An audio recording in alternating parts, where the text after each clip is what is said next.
All right, you guys, welcome back in. We got another One Piece video here today, and you know what time it is. It is time for the post-game show. So, just in case this is your first time here, how this works is that I like to go through the comment section of the previous video just to see what everybody's talking about, to see the theories, the hot goss, the opinions, and all that good stuff. So with that being said, let's get right into it. Okay, so, top comment. It says, Shaki, stealing food hits harder when you remember that the Roger Pirates don't even have a chef. That is right. The whole meme around this is that the Roger Pirates have a torturer, an official, dedicated torturer on the crew, but no chef. Why is that? I feel like a chef is really easy to get, right? Like, there's got to be at least somebody on the crew that can cook up a good meal. I mean, hell, you could go to the next island and probably find 10 people that are chefs. Like, I don't get why they don't have a chef on the gang. Like, it makes no sense to me. And then the torturer, I think, is cool, but it's just funny when you think about Roger and who he is, like, in this flashback. Like, he's this jolly old gooner. You know, even when he hits Laugh Tail, he's laughing. You know, him and Whitebeard are hanging out, fighting 1 minute, drinking the next. And this guy has a torturer? When has Millet Pine, because he's the torturer, actually utilized his abilities? And against who? Do you think he could, I don't know, torture a Yonko? Could he torture a Yonko commander? A vice admiral? Like, who has his torturing skills been utilized on? I want to see a hit list. I want to see the KD ratio of this man. Imagine this is how Roger found the poneglyphs. He goes up to Skypiea, Gunfall, I know you have it up here. And they're like slowly scraping away Gonfall's flesh. Or maybe they capture some Shandorians. Oh, Shandorians, you're trying to reclaim birth, aren't you? Well, I'm gonna have to pull out your toes because I want to know where that golden belfry is. Like, I have no clue.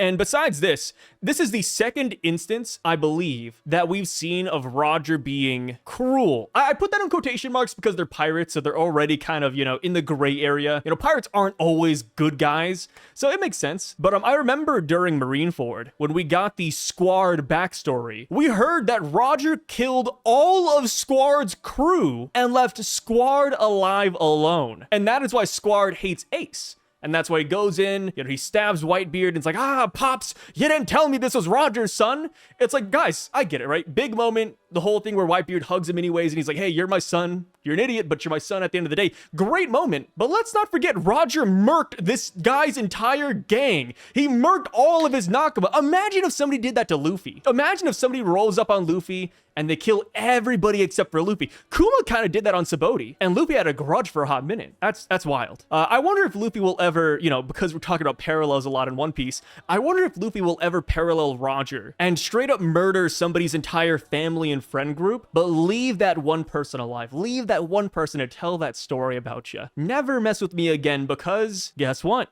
I'm gonna kill everybody you know and love. That was a long-winded comment. You're over here making a joke, and I'm over here turning it into a whole hit piece about Roger, which, like I said, pirates, neither good, neither bad. They're always in that gray area, and surely Roger had a good reason for doing it. Imagine Millet Pine tortured Squard. That would be awful. I wonder if he's still around today. Like, the Roger gang, minus Crocus, Rayleigh, and Scopper, where are the rest of them? Because Roger had damn near 30 people on his crew. I wonder if they're just straight up chilling on an island, or if they're all dead. I am kind of curious about that. I guess if they were to be on an island, it would be Lodestar, which is the final island on the map, and then maybe Luffy will meet them. But I don't know. How would you guys feel about that? And, I want to pass the question on to you all. Would you want the Straw Hats to meet the former Roger Pirates outside of Scopper, Rayleigh, and Crocus, right? Would you want to meet Moon Isaac Jr.? Would you want to meet Sunbell? Would you want to meet Jackson Banner or Eric? Let me know down below.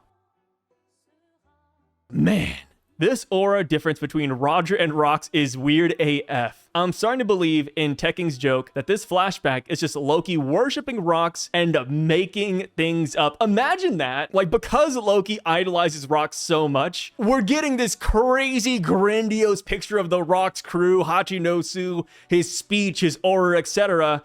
And then we'll get somebody else's perspective, like maybe Scopper, and he's like, yeah, Rocks, that guy was a loser. Huh? He didn't look like that. Two-toned hair? What do you mean? He was buff? No, he wasn't. That'd be so crazy. But yeah, there is a stark difference between Roger and Rocks. And the thing is that Roger doesn't look bad. I've seen people saying that Roger looks bad off of this chapter. I don't necessarily agree with that. I think they just look different, right? If you want a lighthearted, jolly gooner, Roger is your guy, right? He is the MC in a way of the old gen. Whereas Rocks is more edgy, right? Rocks is edgy. He's all about min-maxing his pirate crew. He cares about being this ruthless leader. So it's just yin and yang. That's all it is. And I think people, that's why they either gravitate heavily towards Roger or they gravitate heavily towards Rocks D Xebec. All right, so the next comment is actually a super chat. Look at that. Thank you for the 2, brother. I think Silver's axe had Rouge's devil fruit. The panel where that pirate was kicking Silver Axe, they were around the same height. And then the next panel, Silver's is much bigger and buffer than the pirate. His devil fruit allows him to convert damage inflicted upon him into physical strength, which results in expanding muscles and an enlarged body size. Yes, I did not notice this the first time around. I think I saw your comment actually, and I was like, huh, it's pretty decent. And then I went over and looked, and I was like, yeah, that's a really good theory. I do agree with this. I think this could definitely be the case. I think it's just cool in general to have devil fruits that we know of currently recycled in the past. Or should I say, devil fruits of the past are recycled into the future. I think that makes more sense. But yeah, going back to that panel, he is small, he gets kicked, and then he gets a lot larger, and that's where he's like, ah, and then he squeezes that guy's head. When it comes to One Piece, though, I do think there is like a small chance that it could just be weird perspective stuff. Right, I feel like sizes in One Piece are never always 1-to-1, right? We always get some wacky things when it comes to height, but I am leaning towards this being a Rouge's devil fruit. I think that kick really gives it away. I think the kick is definitely a little hint at that. And speaking of devil fruit, I don't know if anybody's going to mention it,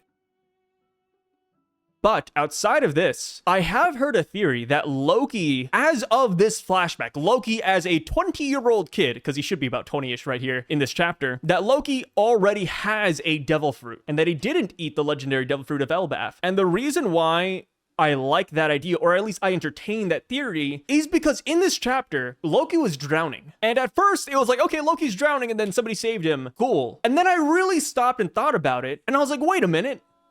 Loki's drowning? What do you mean? You're telling me the kid that killed the bear when he was 5 minutes old, the kid who has been running amok in Elbaf and who's over here hijacking boats, you're telling me that he can't swim? What's going on here? And then, of course, this is kind of like Luffy, right? Luffy and Higuma, and I think Luffy tried to set sail another time. But when Luffy was on the boat with Big H, it capsized, and then guess what? Luffy was drowning because he couldn't swim either. And we know that the Luffy and Loki parallels run pretty deep. The way Loki says, please let me join your crew to Rocks D Xebec like 10, 20 chapters ago, according to Japanese translators, that is word for word, exact same cadence, the way that Luffy asked Shanks to join his crew. So I think there are a lot of parallels there, so I wouldn't be shocked if Loki has some sort of powers already, and we just don't know it. We, the audience, do not know. Which sounds odd, and I don't know if I completely believe the theory yet, but it is something that I'm putting in my back pocket. I'm like, okay, wait a minute, like, this is interesting. And the reason why I think this would play really well with the Elbaf Devil Fruit thing is because we gotta remember, the person at the start of this flashback that walked into the Elbaf treasury and looked at the devil fruit, that was not Loki. We heard that Loki ate that fruit, but the person who was last seen with the fruit was not Loki. And we know that Loki is telling us about what really happened that day, so maybe Loki has some sort of different devil fruit, maybe he has different powers, and that's why people current day think that Loki ate the legendary fruit, and that's just because he has something else entirely. I don't know where I'm going with that one, but I feel like that's something I want to keep an eye out for moving forward. I think Loki is talking so fast that Luffy wouldn't understand anything from the flashback. Could be the case. Whenever I think about Luffy listening into a flashback, I'm just reminded of Fishman Island, where Jinbei was spieling on and on about Fishman history, and then we cut over to Luffy, and he's asleep. It's funny because at first, I think it was Nami, or I think it was Frankie even, they looked over at Luffy, and he was like this, and the straw hat was down, and they thought he was mad. They're like, wait, Luffy, what do you have to say about this? And then he starts snoring, and it's like, okay, he does not care whatsoever. I like to imagine that Luffy was awake in the beginning when they talked about Shanks, and then now that we're going further back in the past, Luffy's probably just sleeping, dude. He's like, Rocks who? You know, Xebec who? And then maybe he wakes up when he hears about Roger. I think that would definitely pique his interest, but I don't know. As far as why Loki be talking fast, that's because of the whole thing where Hiruden told Loki that he only had 3 minutes to tell this entire flashback, and we've been here for maybe 5 weeks now. Like, yeah, good luck with that one. Good luck with that one. This comment says, Goal D Gooner trying to kidnap Rayleigh's future wife is hilarious. Yeah, he really is, man. Goal D Gooner. Hey, I gotta admit, I do like this out of Roger, though. You know, like I said, we're all Gooners deep down. Nothing wrong with it. Nothing wrong with it. And hey, we gotta remember, Roger is in his 30s in this flashback. If he doesn't have a wife already, man, I mean, whew, he's gotta get going. I'm surprised it took this chapter for fans to understand that Luffy and Roger, while parallels, are not the same character. I've been knowing that. Yeah, I mean, that's pretty much it, right? When it comes to Luffy, Roger, Rayleigh, Zoro, Sanji, Scopper, they will have a lot of parallels. I think 70% of them will be pretty identical. At least the quirks will. I think the quirks will be the same, but of course, there's always going to be some things that differentiate the characters. And I feel like even going back to the Void Century, we're going to see that all over again, too. So I doubt Oda wants to go super heavy in on the parallels when we're gonna get even more characters that potentially do just this. Like, I bet when we get Luffy and Joy Boy, we're gonna look at Joy Boy and be like, okay, Luffy would do that, but he wouldn't do that over there. Like I said, I think it's gonna be like a 70-30 split, maybe even like a 60-40 split. But yeah, that's just one of those things. This one says, I think it took Roger approximately 14 years as a pirate to learn that poneglyphs exist, and Rocks pops up from day one knowing about Davy Jones, Emu, the secret of Marie's Raw, which devil fruit he needs, etc. I would be certain he time traveled from the Void Century and personally knew Joy Boy and Emu, but then he felt the need to tell Emu he is a Davy Jones fan, which feels off. If they knew each other, he wouldn't need to say that. But seriously, how did he know all of this stuff? I'd be so disappointed if all that lore was just passed down through Rocks' family over generations, making poneglyphs unnecessary. The only reasonable route I can see is Rocks read Bragman and got the info from there. I don't know if we'll get to the comment, but I saw somebody say something hilarious. They said that Rocks D Xebec has the Uchiha Stone tablet in his basement, which if you watch Naruto or read Naruto, you know what that's all about. It just gives you all the lore about everything. You need new lore drops, go to the Uchiha basement and you'll find everything you need over there. But yeah, jokes aside, I think it might just be this right here, right? It was passed down through Rocks' family over generations. I don't think it would necessarily make the poneglyphs unnecessary. You could even say that what they passed down was a poneglyph. As far as how Rocks was able to read said poneglyphs, it could be the voice of all things, right? We saw Roger had it, Odin had it, Momonosuke has it, Luffy has it. If you're telling me that Rocks D Xebec, another D-Clan member, has that same ability, and that's how he was able to read all the poneglyphs at his disposal, sure. I think that fits the narrative. I mean, hell, so far, only the good guys have had the voice of all things. So I think we do need at least one, quote, villain to have that ability as well. And yeah, it could just be a poneglyph. Maybe he went around getting all the poneglyphs already, and that is why, you know, he knows all this. It isn't just one poneglyph. Maybe he read 50 of them, or maybe all of them. We do have to remember that when Oda was giving us the job descriptions of each supernova and worst gen pirate, he did say that Blackbeard would be an archaeologist. Well, his dad, Rocks D Xebec, should also be an archaeologist. So I think it makes sense. I think it's all kind of just right there. And as far as like the whole generational thing, we did see this with the Buccaneers, right? The Buccaneers all knew about Sun God Nika. They did the whole dun dun dun dun dance. And then Lunarians knew a little bit about Joy Boy. And then we have the Giants here in Elbaf knowing about Sun God Nika. If Rocks' family is special in that way, if they're from a special tribe, they could know about something else. Like maybe they're more on the devil fruit side of things or the ancient giant side of things, which I think would be pretty cool. As far as Bragman being the answer, I think Bragman will tell us a lot about the world, but I don't think it would know this much. And the reason why I say that is because Bragman, at least how I kind of inferred it, it seems like a book you could just buy at any store in the One Piece world. I mean, hell, the Going Merry had the Bragman book. If you could just access all that information from a regular book on the Going Merry, that'd be insane. You know, that would be absolutely nuts. But alas, that is just me. Overall, I hope we do learn how Rocks learned all this information, because right now he feels a little bit like a Gary Stu, right? He knows a little bit too much. He's a little bit too cool. You know, he's like the Gojo of the verse. Well, not really. Gojo would be kind of scary here, actually. Who would be the closest character to Gojo? Just a super overpowered character that doesn't lose. Maybe Joy Boy when we get the Void Century flashback. Maybe even Emu. I don't know. I guess Emu would be the most befitting character to be Gojo if we had to like make that comparison, but I'm not really too sure. So you guys let me know down below. Who is the closest character in One Piece that reminds you of Gojo? Obviously, it doesn't have to be one-to-one. It just has to be somebody that gives you Gojo vibes. I think Emu would be that character, just in terms of strength at least. But we'll see. Roger is mesmerized by a beautiful chick. Luffy, seeing Boa naked, yeah, they're different. But then again, you know, Luffy's a kid. You know, Luffy's only 19 years old. Give him 11 more years in the oven, and maybe he'll feel different, right? Give Luffy the One Piece, and then let's just see what piece he goes after next. This one says, this chapter confirms what I was already thinking from the last. Roger was just out trying to have a good time, picking up women, drinking, and fighting across the world.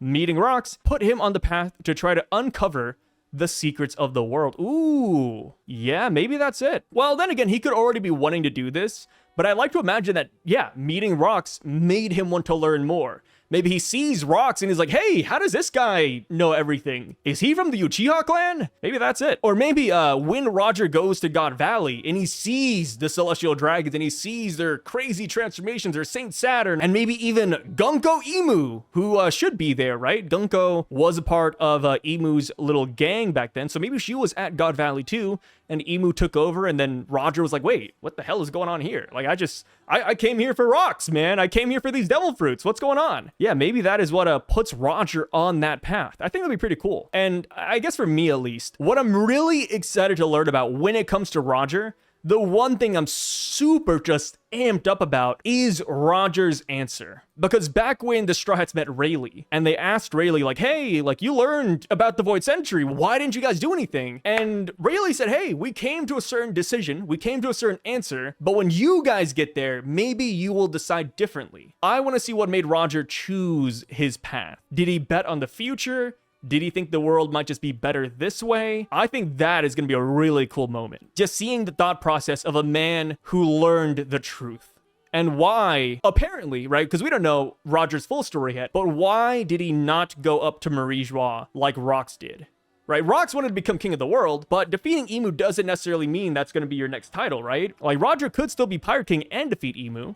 Maybe that could have just been like a side thing, but I don't know. It's just one of those things. Like, we don't even know if Roger ever went up there in the first place. I personally like to imagine he did. Like, he had a meeting with Emu, and maybe that's how he brought Shanks into the equation. Because, like, imagine Roger, after Laugh Tale, he goes up to Marie Joie with Shanks, and it's like, hey, this is the Child of Prophecy. Here you go. Or maybe something like that. I don't know. I think that right there is, like, what I'm most excited for in terms of Roger lore.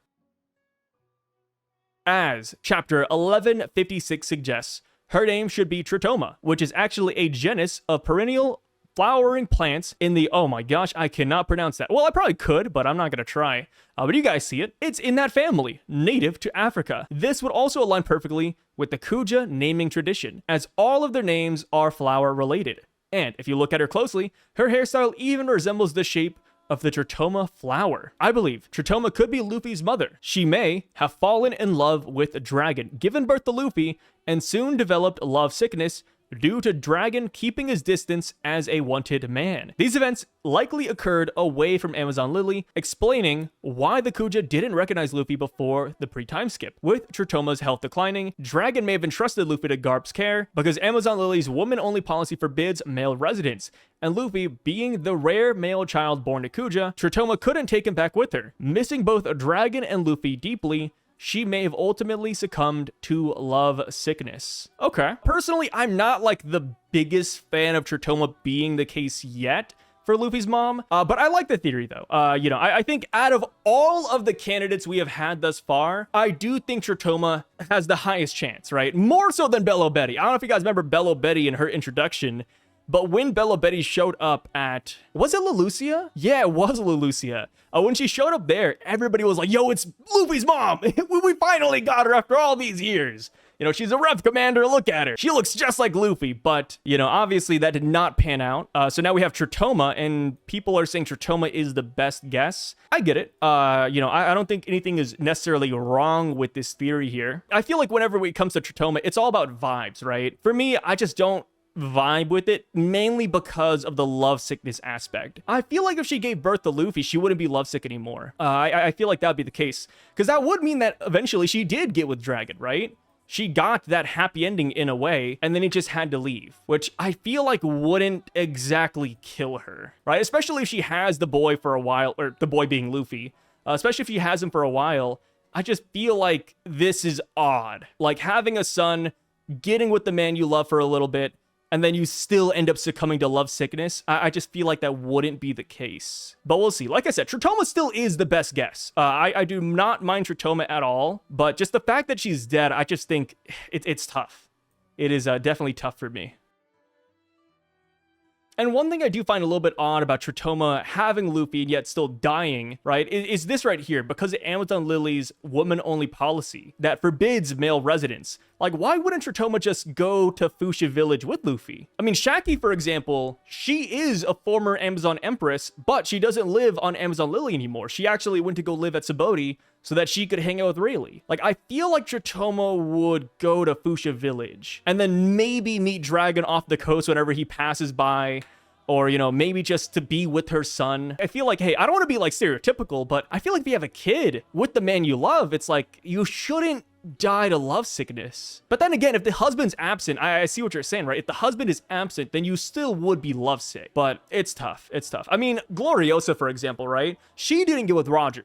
We know that Roger got with Portgas the Ace, but she didn't die to lovesickness, so there is like something there. And then we do know that to survive lovesickness, you have to leave Amazon Lily. So with that cure being out there already, why would Tritoma force herself to stay on Amazon Lily, where she would die to lovesickness, which would also cause her to leave Luffy behind? Like, that is just where I'm hung up at right now. Like I said, I think there are ways this could work, and this is still the best option. I'm just not 100 with it yet. And then as far as like the hair color goes, let me see here. What color is the Tritoma flower? Okay, so yeah, the Tritoma is a red flower, but then again, Shaki and Gloriosa, they don't have hair colors resembling their flower, so it doesn't have to be the case.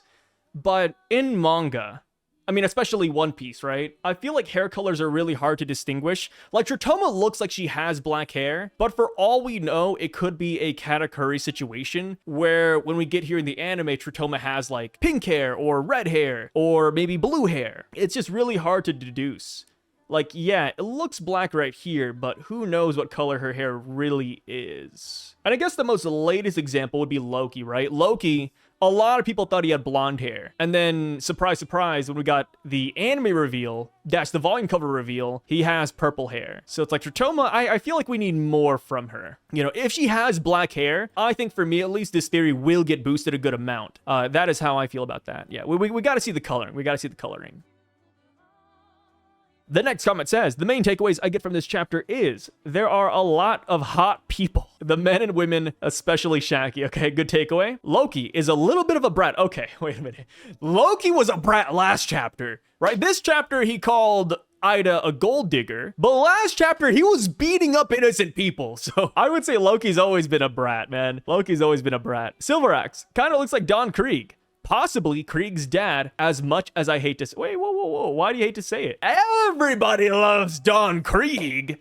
Which, funny enough, I never thought that Silverax looked like Don Krieg. I thought Silverax just looked very unique. I saw people saying he looks like, who is it, Zephyr from Film Z? I could kind of see that, but I feel like he's very different.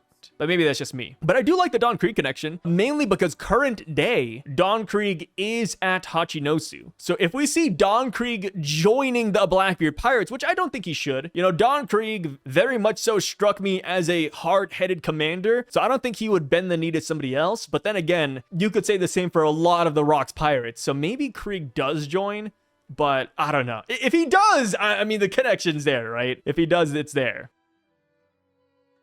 Next point says, Rocks is somewhat honorable and would be an amazing renovator. Yeah, he did fix up the skull. And I do like how honorable he is. That is something I was very shocked about when it came to Rocks in this chapter. The fact that he said that he wouldn't simply just fight Harold and take the devil fruit, it's like, wait a minute, what? You're telling me Rocks actually cares about Harold like that? Even though he needs that devil fruit to become king of the world, he wouldn't fight his best friend for it? That's insane. I thought that was a massive W, right? Because for a character like Roger, we expect it. A character like Luffy, we expect it. But Rocks?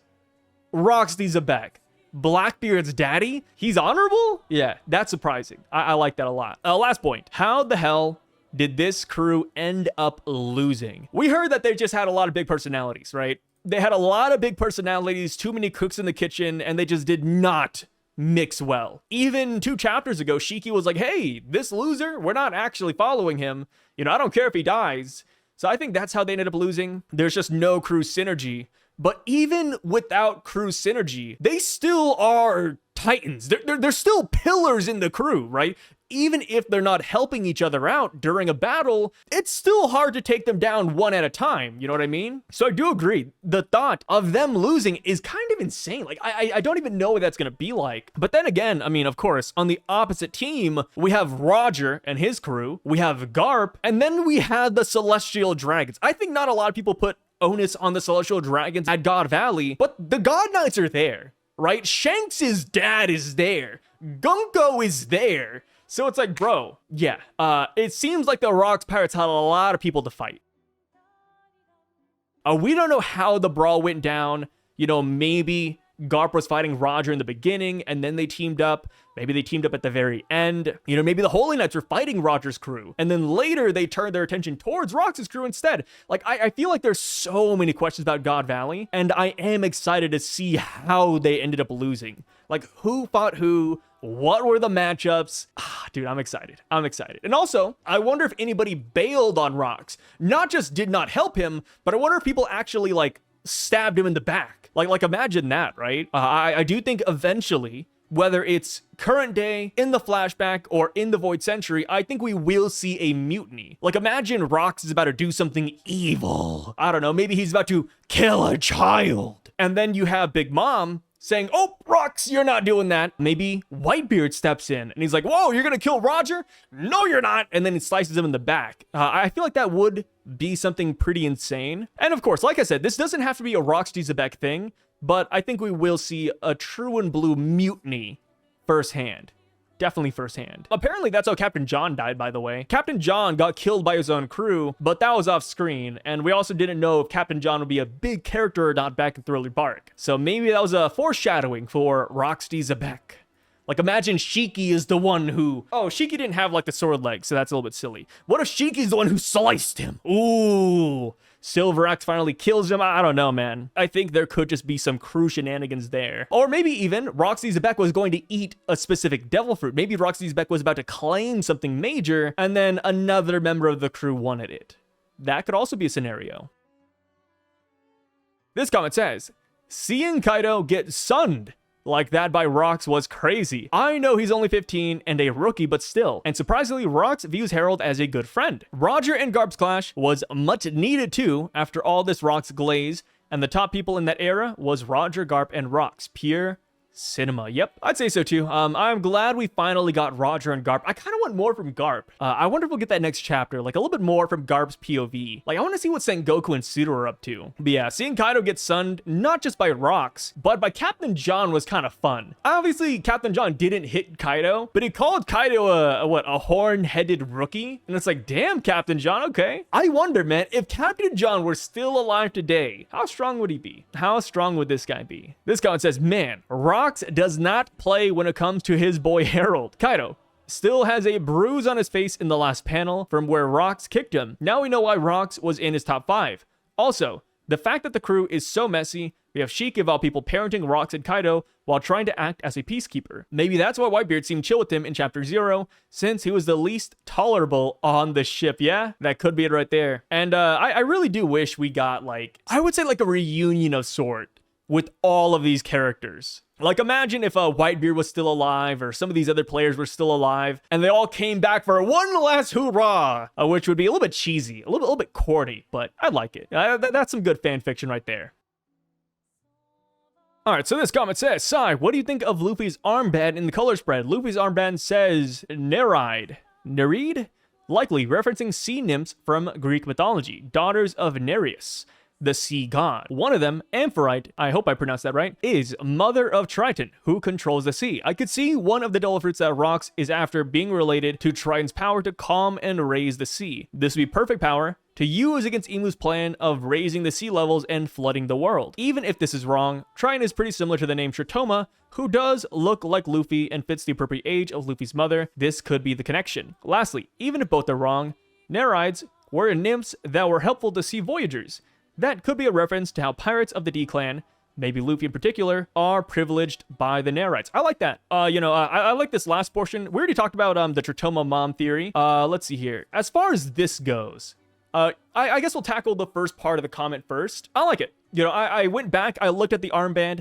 I did see this. I feel like a lot of people are talking about this right now. As far as this being tied to Rocks' devil fruit, I don't think that's bad. That would mean that Elbaf is holding this devil fruit then. It's either that or the Yami Yami isn't one of the two devil fruits. So I'd most likely place this on Elbaf, but then it would just feel kind of odd that the Giants were guarding this out of all things for all these years. And then that could also mean that Loki has this devil fruit, which would be kind of crazy. But yeah, I feel like a CC devil fruit is too overpowered. Like, we haven't really had any ocean-based devil fruits yet. The closest we got was Kaido, being a fish model dragon, but even Kaido couldn't control water per se. All right, we haven't had a lot of water-based devil fruits. I'm just like running through it right now in my mind. Yeah, Kaido was the closest. The next closest was Pedo, and how he had like the candy wave, and that's how him and Big Mom were riding on the water, but even then, it's not even there, right? Aokiji, ice, water, it's close, but Aokiji could still drown. But yeah, I don't know if Oda will ever introduce like a pure water-based devil fruit. I feel like that'd just be too broken. And then it's like, okay, water in general, like large bodies of water, they do make devil fruit users hazy, it weakens them. Remember back in Film Red where somebody threw a bucket of water at Luffy and he instantly just collapsed? Like, that would be insane. And also, would this power be affected by that weakness too? I feel like this fruit would just be too broken overall. That is why I do like this right here. The thought that maybe the D clan or pirates in general are blessed by the nymphs, by the sea mermaids, or, whatever they actually are. Sorry, I'm not like familiar with Greek mythology. But yeah, I do like that a lot. Maybe we could get something with this that ties back to the Void Century with Joy Boy, and it could all fit pretty well. Roger did not hit Garp with the back of his sword. Garp tanked the slash, and that is why you see the sword look that way to him after the move. Most likely to show why he was called Iron Body Garp.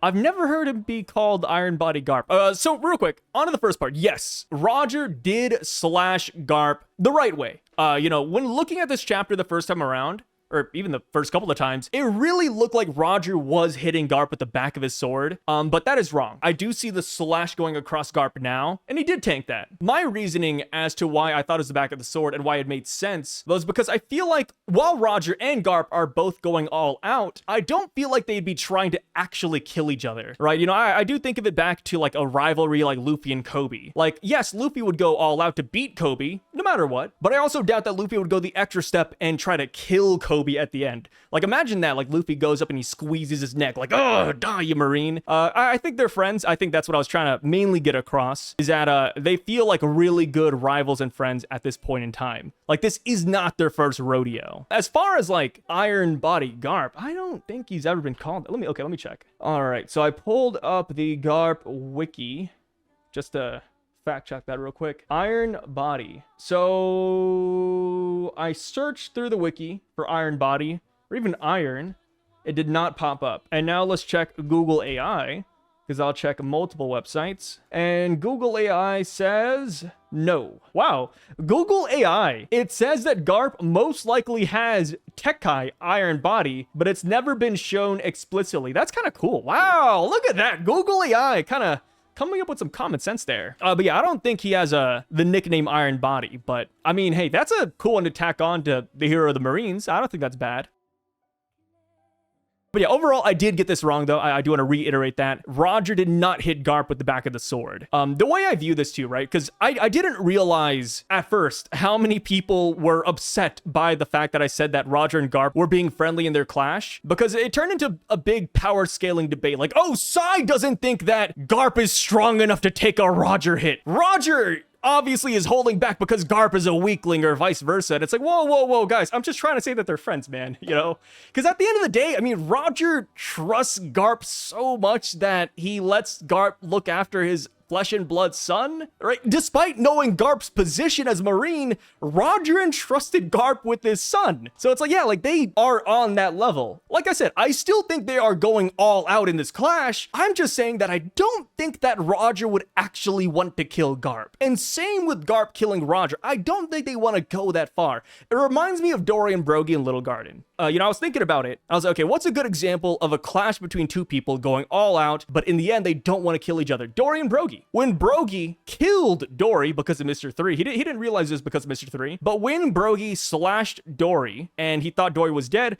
Broggie was crying because he was actually sad. You know, Mr. 3 was like, hey, you won, aren't you happy? And he's like, oh, you wouldn't understand, little man. It's like, that's how I view them, right? They are going all out, but I doubt they really want to send each other to a watery grave, right? They just want to get the best over each other, but they're not trying to, like, you know, go for heart punches or heart stabs. And that's why I brought up, like, Luffy and Kobe, right? Luffy would beat Kobe. He would not hold back. But at the same time, Luffy wouldn't go the extra mile to poke out Kobe's eyes and make sure he never finds him again, right? Luffy wouldn't, like, rip out his windpipe to make sure that Kobe couldn't talk to his loved ones anymore. That's how I view it, right? They're good friends. They're good friends. That was the main point I was trying to convey.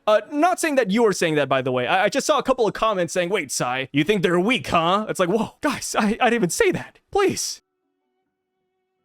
Really, bagging a royal baddie and Roronoa Zoro, Roro Zoro, that's a crazy one. Doing the same is an insane parallel. Yeah. I mean, hell, people don't like pudding, but I do like the pudding-Sanji relationship. And then as far as Luffy goes, I don't know who Luffy's gonna end up with. Obviously, we're not gonna see Luffy romance anybody in the story, but I feel like if we ever got like a 10, 20-year time skip, I think we will see Luffy settle down. I don't know who he's gonna end up with, though. But for Zoro and Hiyori, I think that's a big W. I mean, not only does Zoro get Hiyori, but Zoro gets Wano, brother. Zoro gets Wano, and I think that's gonna be freaking cool. I do want to pass the question on to you guys. Between Shaki and Hiyori, who do you like more? I think Shaki for me, dude. Shaki, come on. The cigarette? Oh, dude.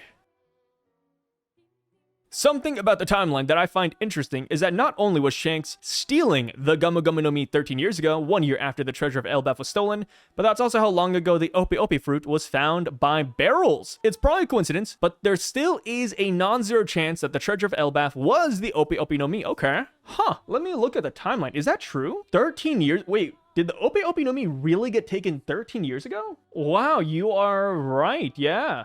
Okay, so I'm looking at the timeline, and I believe you are correct. 13 years ago is when Law ate the devil fruit. Huh. Elbaf passing down the Ope Ope no Mi. You're right. It's not a non-zero chance. Interesting. Okay. Yeah, I still think it's Nika, but this is one of those theories that we don't forget about. Yeah, put this in the back pocket. Okay, wait a minute. Yeah, that's an interesting timeline. Luffy and Law ate their fruits at the exact same time. I wish, okay, if this was the case, if one of the fruits was the Ope Ope no Mi, I really want, or would have wanted, a panel of Blackbeard saying something to Law, like, hey, I want your devil fruit now, Law. I'm glad you're the one who showed up. Something like that. If we had that, I would be really hard on this theory. Okay. I like it, though. I really enjoyed this. Good, good catch up, man. Good catch up. But, with that being said, thank you guys for showing up to this video. I really freaking appreciate it. Thanks for watching to the very end. It really means a lot, y'all. As per usual, I just want to put some shameless plugs here. Dirty, shameless plugs. I got a YouTube channel on the side over at Syvduck. That is where I post all my gaming content. I'm a dirty gamer outside of this, right? Horror games, Souls-like. I'll never post League of Legends clips on there because that's just awful. I also have an anime reaction channel called Somnus Reacts here on YouTube as well. I react to One Piece and whatever else catches my fancy, really. So check those out, please, if you have the time. I also stream over on Twitch at Syvduck every other night as well. Super late, so if you're like, hey, this guy never streams, it's because I stream at like 3 a.m. after I get off work. work. So yeah, rest in peace on my sleep schedule. But with that being said, I want to thank you guys one more time for all the comments in the previous video. I say this every time, cornball, but we could not have this video today if you guys did not comment in the last one, because I literally am reading your comments. So, you know, obviously you put that 1 to 1, you're like, oh, it's like an endless cycle, right? It's an endless cycle. So we don't know if we're gonna get a chapter in the next couple of days. It is a magazine break week. Sometimes the spoilers leaks come out, sometimes they don't. Sometimes it's halfway through the week. It's really odd how this works, right? I don't know really how the process goes, but yeah, we could get a chapter, so stay tuned for that. And I'll catch you guys in the poll video, because I should be posting a poll video pretty soon. If I'm good at what I do, I will be posting a poll video. What I mean by that is if I'm not lazy. But again, thank you all for being here. That is it for today, guys. Signing out.